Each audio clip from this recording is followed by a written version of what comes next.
I'm Storm Tracker 18 meteorologist Austin Haskins with your Thursday weather forecast. It is going to be unseasonably warm today and tomorrow across the Chippewa Valley. Temperatures are going to be in the 40s and 50s, which is 15 to 20 degrees above average. And coming up in just a couple of minutes, I'm going to show you potentially some record-breaking temperatures for parts of the area today. But the bigger picture is what's going to be happening not only today with the warmth, why we're getting that, but also some precip chances heading into the weekend.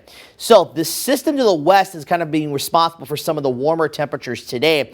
And then we're going to see a cold front come through tonight, and really, it's not really going to drop temperatures. Like I mentioned, it's still going to be very warm on Friday.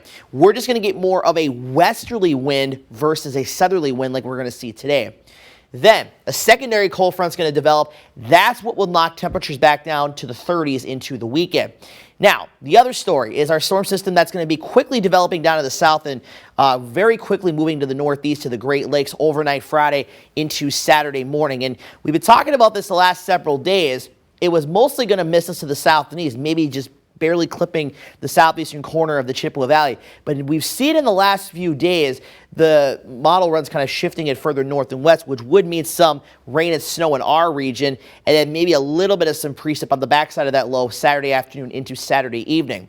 That is certainly still the case, but the latest runs of the European and the GFS, which we're going to take a look at here, is starting to kind of shift it back a little further south and east. At least the initial wave anyways, which would be Friday night into Saturday morning. And you can see that right here. So this is 6:30 Saturday morning. You can see it's basically from Rhineland La Crosse, points to the east with some snow from International Falls to Fargo, Sioux Falls, and back into central South Dakota. But we get that wraparound moisture in here, and that will at least bring a chance for some light snow, maybe a little bit of a wintry mix during the afternoon and evening hours on our Saturday. Should wrap up by Saturday night. Now, the other look at it is kind of showing a similar picture. So the consistency is a little bit better than it's been in the last few days, but there's still a few question marks, especially with that initial wave of precipitation.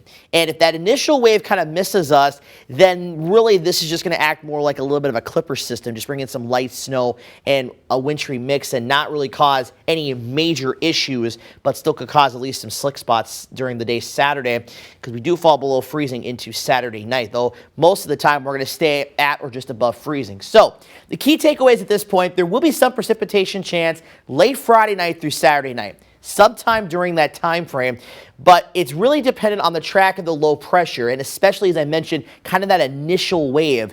So I encourage you to stick with the Storm Tracker 18 weather team, of course, by downloading the Storm Tracker 18 weather app. You can go online, on air, and on our social media pages for the latest updates. We should have some better clarity hopefully tonight, if not during the day tomorrow. So we'll keep you updated there. As far as any travel impacts go, I don't think it's really going to be anything of, major concern. It would really kind of act like the last few systems that we've had, where there will be at least some minor impacts with snowy and icy roads, and there will be just a little bit of wind as well. So, of course, we'll keep you updated there.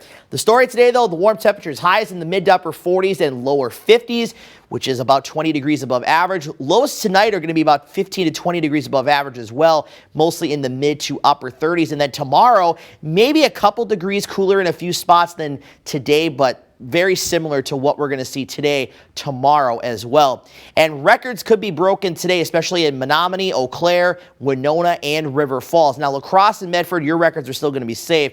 Eau Claire's record today is 49, which was set back in 1916. Record high tomorrow is 55, so I think we're going to keep that safe. After that, temperatures in the 30s, of course, that precip chance Saturday. Going past that, temperatures staying near to maybe a couple degrees above average with dry conditions.